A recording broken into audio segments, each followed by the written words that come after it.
Hello student, last time हमने देखा था फ्री फॉल और उसमें इक्वेशन ऑफ मोशन को मैंने यूज करके दिखाया था। अभी हम लोग देखेंगे ग्रेविटेशनल पोटेंशियल एनर्जी और escape velocity versus escape velocity. उसका वजह क्या है? क्योंकि ये एक दूसरे से कनेक्टेड है, एस्केप वेलोसिटी।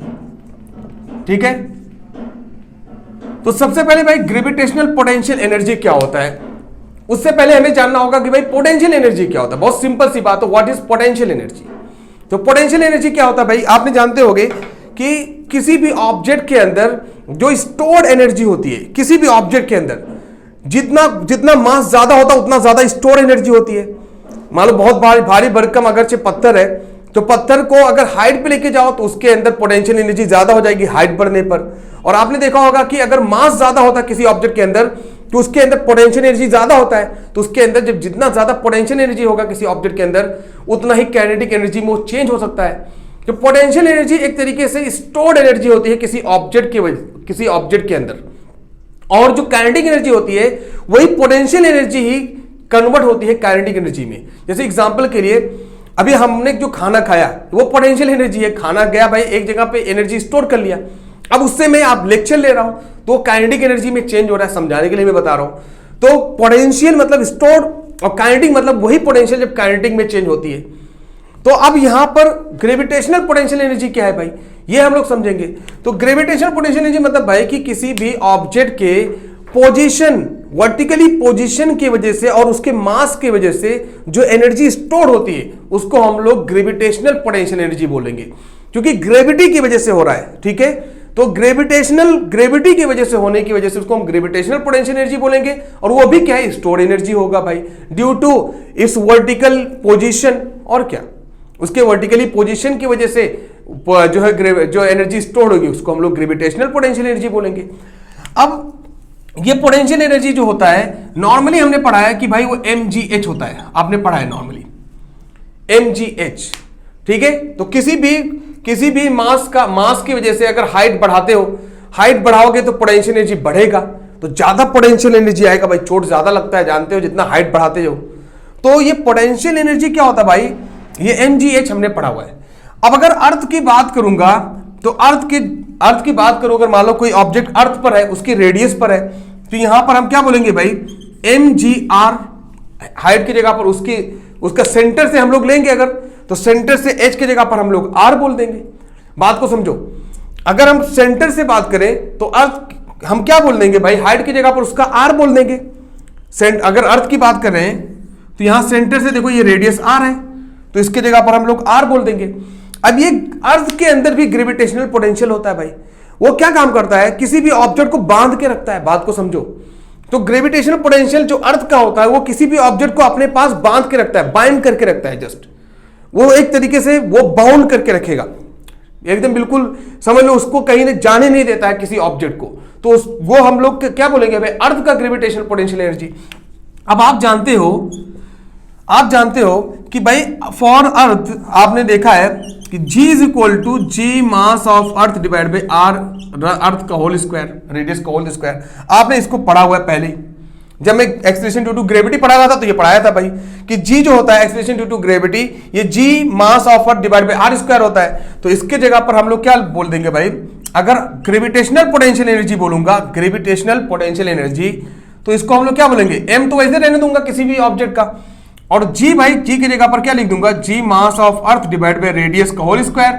और यहां पर ऑलरेडी क्या है भाई, यहां पे ऑलरेडी r है, तो ये r देखो ना, यहां पे G की जगह पर सिर्फ रख दिया तो r कट जाएगा, तो आपको क्या मिलेगा, G mass of earth divide by mass of object divide by r।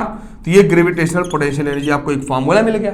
बात को समझो, क्योंकि अक्सर ये फॉर्मूला लोग बताते नहीं कहां से आया है, तो ये ग्रेविटेशनल पोटेंशियल एनर्जी का फॉर्मूला है। क्योंकि ये अर्थ का है, तो अर्थ क्या काम करती है, किसी भी ऑब्जेक्ट को बांध के रखती है, जाने नहीं देती, इसलिए हमेशा क्या होता है, नेगेटिव होता है। याद रखना, ग्रेविटेशनल पोटेंशियल एनर्जी जो है हमेशा अर्थ का वो नेगेटिव रहेगा। नेगेटिव मतलब क्या, कि अर्थ उसको क्या काम करेगी, किसी भी ऑब्जेक्ट को अपने सरफेस पे समझ लो स्टिक करके रखेगी, उसको जाने नहीं देगी, उसको एकदम बिल्कुल चिपका के रखेगी। ठीक है, कहीं जाने नहीं देगी।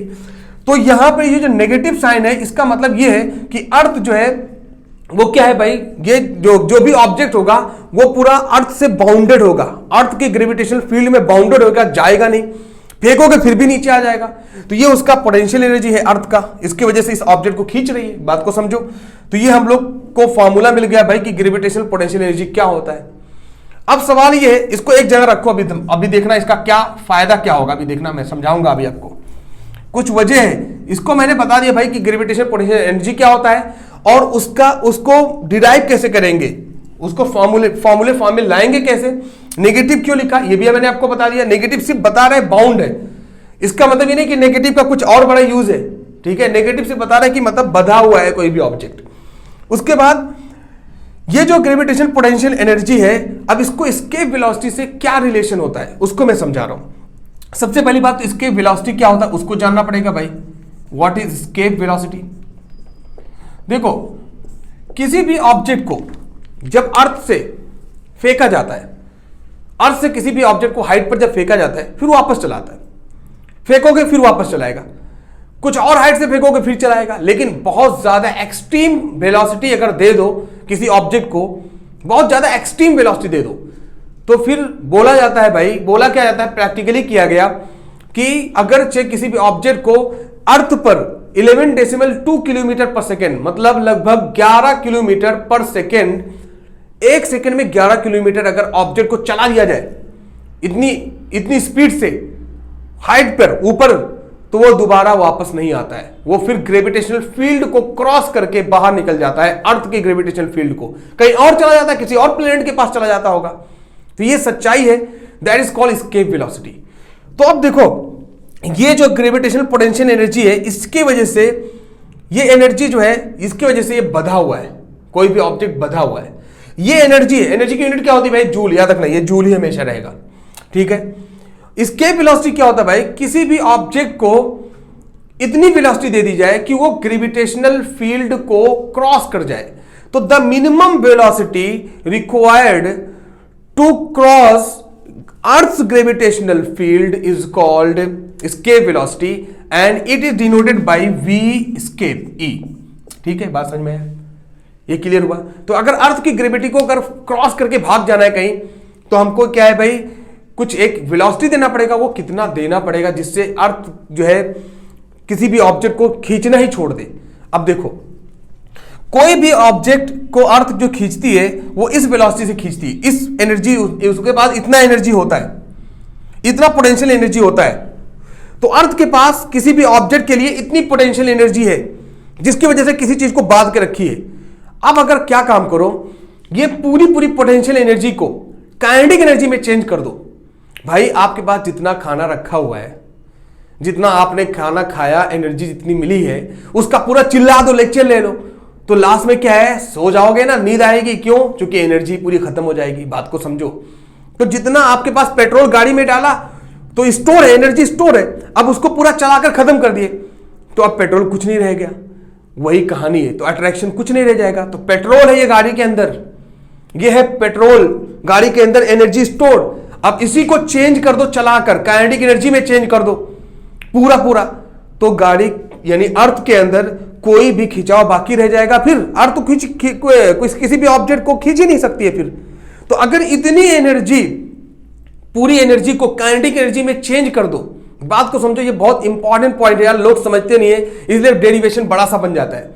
बात को समझो, ये पूरी एनर्जी जो बांध के अर्थ रखी हुई है, जो स्टोर है, इसको पूरा चलाकर काइनेटिक एनर्जी में अगर खत्म कर दो तो फिर अर्थ खींच पाएगी क्या? उस ऑब्जेक्ट को फिर नहीं खींच पाएगी। तो वही चीज है। तो अगर if gravitational potential energy will become kinetic energy, then what will happen? The object will cross Earth's gravitational field. There will be no energy for that object. ठीक है, उस एनर्जी पर कोई भी ऑब्जेक्ट रह ही नहीं जाएगा भाई। क्यों? क्योंकि जितना हमारे पास स्टोर था उसको हमने चलाकर खत्म कर दिया, और जब चलाकर खत्म करेंगे तो खींचने की जो ताकत है वो खत्म हो जाएगी, तो वो खींचेगा ही नहीं, तो वो अर्थ की ग्रेविटेशन को कहीं भी क्रॉस करके निकल जाएगा। तो ये कॉन्सेप्ट है। बात समझ में आया? तो अब देखो, निकालते हैं भाई। ग्रेविटेशन पोटेंशियल एनर्जी का फॉर्मूला होता है GMM mass of earth, mass of object divide by R square, radius of earth की बात कर रहा हूं मैं अर्थ की बात कर रहा हूं तो रेडियस ऑफ अर्थ ले रहे हैं। अच्छा यहां पे माइनस क्यों ले रहा हूं? माइनस का मतलब यह है कि बस उतना वो रोक रही थी। माइनस का मतलब यह है कि उतना वो नेगेटिव रोक रहा था, उतना पॉजिटिव दे दूंगा जीरो बन गया, रुकावट ही नहीं रह जाएगी। बात को समझो। तो ये माइनस सिर्फ साइन डिनोट कर रहा था कि वो अगेंस्ट है, रोक रहा है और कुछ नहीं। ठीक है, काइनेटिक एनर्जी होता है half mv square by formula that कोई भी ऑब्जेक्ट है तो ऑब्जेक्ट का मास और वेलोसिटी हाफ mv स्क्वायर।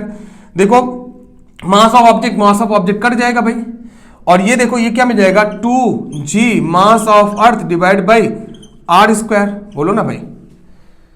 देखो यहां पर क्या हो जाएगा सिंपल सा, अच्छा सॉरी यहां पे आर स्क्वायर नहीं है भाई, आर है इधर देखो ना, आर है तो आर हो गया, ये आर हो गया, ये वेलोसिटी मिला भाई, वेलोसिटी स्क्वायर। तो जरा बताओ वेलोसिटी क्या हो जाएगा, यहां पर लिख दे रहा हूं मैं। तो वेलोसिटी क्या हो जाएगा अंडर रूट 2g, अरे भाई v स्क्वायर ये मिला तो v बराबर क्या हो जाएगा, अंडर रूट पूरा आ जाएगा, g mass of earth divide by R. जरा बताओ इसी का नाम स्केप वेलोसिटी है, इसी को हम लोग क्या बोलते हैं स्केप वेलोसिटी। मैं आपको प्रूफ करके दिखाता हूं, मिटाओ इसको सब, देखो इसको मिटा रहा हूं मैं। ठीक है, अब ये जो हमारे पास मिल गया वेलोसिटी स्केप, ये under root 2g mass of earth divide by radius of earth. लिखूं या ना लिखूं आप अंडरस्टूड है, अर्थ के लिए बात कर रहा हूं। देखो 2g की वैल्यू होती है 6.672 10⁻11 होती है भाई। मास ऑफ अर्थ कितना होता है 6 × 10⁻24 kg, याद रखना। रेडियस ऑफ अर्थ कितना होता है 6.4 × 10⁻6 मीटर, याद रखना।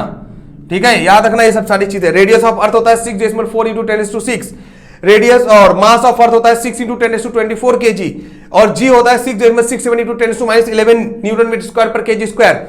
अब इसको जब सॉल्व करके निकालोगे ना, चैलेंज कर रहा हूं, यही मिलकर आएगा किलोमीटर पर सेकेंड। चेक कर लेना। ठीक है, सब मिटा दे रहा हूं, अभी मिटा दूं। ठीक है, देख लो भी यहां पे जो v मिलेगा स्केप वेलोसिटी इतना मिलेगा, चेक कर लेना आप। तो स्केप वेलोसिटी फॉर अर्थ, अगर अर्थ की ग्रेविटेशनल फील्ड को क्रॉस करके निकल जाना है किसी और दुनिया में, कहीं और जहां पे अर्थ खींची ना सके हमें, तो कम से कम इतनी स्पीड देनी पड़ेगी। ये स्पीड कम नहीं है, 11.2 किलोमीटर पर सेकेंड है, याद रखना किलोमीटर, यानी 1 सेकेंड में 11 किलोमीटर, 2 सेकेंड में 22, 10 सेकेंड में 110। बाप रे, 10 सेकेंड में 110 मतलब 1 मिनट में 500-600 किलोमीटर। 1 मिनट में 500-600 किलोमीटर जाना पड़ेगा 1 मिनट के अंदर, है कि नहीं। मतलब 4 मिनट में आपको दुबई पहुंच जाओ, है कि नहीं। तो ऐसे स्पीड से अगर भागोगे तो अर्थ की ग्रेविटेशनल फील्ड को क्रॉस कर जाओगे, and that velocity is called escape velocity. बात समझ में आया कि नहीं। तो इसको कितना आसानी से इसको डेरिवेशन इसका किया जाता है, कितना आसानी से समझा जाता है। तो कभी g2gm डिवाइड बाई r लिखते हैं, कभी 2gr ही बोलते हैं। क्यों भाई, क्यों मैं इसको भी बता दूं यार, कि आपने पढ़ा है कि gm divide by r square ये जो होता है ये g होता है भाई। तो gm बराबर क्या हो जाएगा, आपने पढ़ा ये चीज, gm बराबर क्या हो जाएगा gr स्क्वायर। तो जहां पे gm था वहां पे gr स्क्वायर लिख देंगे। बात को समझो, समझा दे रहा हूं ये भी यार, नहीं तो बोलेंगे सर दूसरी जगह बुक में कहीं और लिखा, ये लिखा हुआ था। तो रेड r कट गया भाई, तो ये अंडर हो गया 2gr। तो डरना नहीं यार, तो 2gr डरना नहीं यार, है कि नहीं, डायलॉग बन गया। तो स्केप वेलोसिटी क्या हो जाएगा अंडर रूट 2gr। क्लियर, ये बात समझ में आया कि नहीं। तो स्केप वेलोसिटी मैंने आपको समझा दिया। यहाँ पे g की वैल्यू और आसान हो गया यार, ये तो यहाँ पे g की वैल्यू रख दो, फिर भी 100% आंसर आएगा सेम। 2g की वैल्यू होती है अर्थ पर 9.8, अर्थ रेडियस ऑफ अर्थ कितना होता है 6.4 × 10⁻6। चेक कर लो, ये 11.2 आएगा किलोमीटर पर सेकंड, पक्का है, चेक कर लो यार, कैलकुलेशन चेक कर लेना, ये 100% वही आएगा 11.2 किलोमीटर पर सेकंड। ठीक है, तो इतनी वेलोसिटी कम से कम। अब मेरा आपसे क्वेश्चन है कि सर अर्थ की ग्रेविटी को क्रॉस भी ना करे और अर्थ के चारों तरफ घूमते रहे मून की तरह। ओहो, क्या क्वेश्चन पूछ लिया यार। मान लो मैं पूछ रहा हूं सर अर्थ की ग्रेविटी को क्रॉस कर रहे हो, मैं अर्थ की ग्रेविटी में मुझे रहना है और मून की तरह अर्थ के चारों तरफ घूमना है, तो सर उसके लिए कितनी वेलोसिटी कम से कम होनी चाहिए। तो उसके लिए वेलोसिटी कितनी होनी चाहिए आप प्लीज बताना, डिराइव करके दिखाना, सोचना इस पर। लेकिन मैं बता दे रहा हूं उसके लिए कम से कम ये वेलोसिटी होनी चाहिए ऑर्बिटल वेलोसिटी जिसको हम लोग बोलते हैं, ताकि गोल गोल घूमती रहे। जिसको क्रिटिकल वेलोसिटी या ऑर्बिटल वेलोसिटी बोलते हैं, मून की तरह भाई ये अर्थ के चारों तरफ घूमती रहे, ये वेलोसिटी कम से कम कितना देना पड़ेगा किसी रॉकेट को, तो ये होता है 7.9 किलोमीटर पर सेकेंड। अगर इतनी वेलोसिटी दे दोगे किसी ऑब्जेक्ट को तो मून की तरह वो अर्थ के चारों तरफ घूमता रहेगा। तो ये जो है ये ज्यादा बेहतर है यार, मून की तरह हमें घूमना है, अर्थ के चारों तरफ रहना है, अर्थ के पास ही, लेकिन अर्थ के पास आना भी नहीं है, मून है कि नहीं। तो ये 7.9 किलोमीटर पर सेकेंड कितना इंपॉर्टेंट चैप्टर है यार, कि मतलब किसी रॉकेट को लॉन्च करने के लिए क्या काम किया जाए, कितनी वेलोसिटी दी जाए, उसका मास क्या होना चाहिए, ऊपर कहां पर उसको लॉन्च किया जाए, कौन सा पोजीशन होना चाहिए, कौन सी हाइट होनी चाहिए, सारा चीज ये चैप्टर बताता है। बहुत ज्यादा इंटरेस्टिंग चैप्टर है, एक 1 by 1 इसको पूरा समझने की जरूरत है, ठीक है। तो इसके वेलोसिटी हमने प्रूव करके दिखा दिया। इसकी वेलोसिटी कैसे होती है भाई, ग्रेविटेशन पोटेंशियल एनर्जी से ही उसका रिलेशन है, और उसको कई तरीके से और लोग करते हैं, टोटल एनर्जी का इस्तेमाल करते हैं। भाई टोटल एनर्जी क्या होता है, kinetic energy plus potential energy, और टोटल एनर्जी किसी चीज के कंजर्व्ड होती है, तो उसका भाई यूज करके लोग क्या करते हैं, ये इसके वेलोसिटी निकालते हैं। तो हमने बताया जो एक हिस्ट्री की तरह समझ में आ गया आपको। बाकी अगर कोई डाउट रहेगा तब कमेंट करना, ठीक है। और अगर से वीडियो पसंद आई हो तो शेयर करना, ठीक है। और जो कोई डाउट होगा तो बिल्कुल कमेंट करके पूछना। Okay, thank you.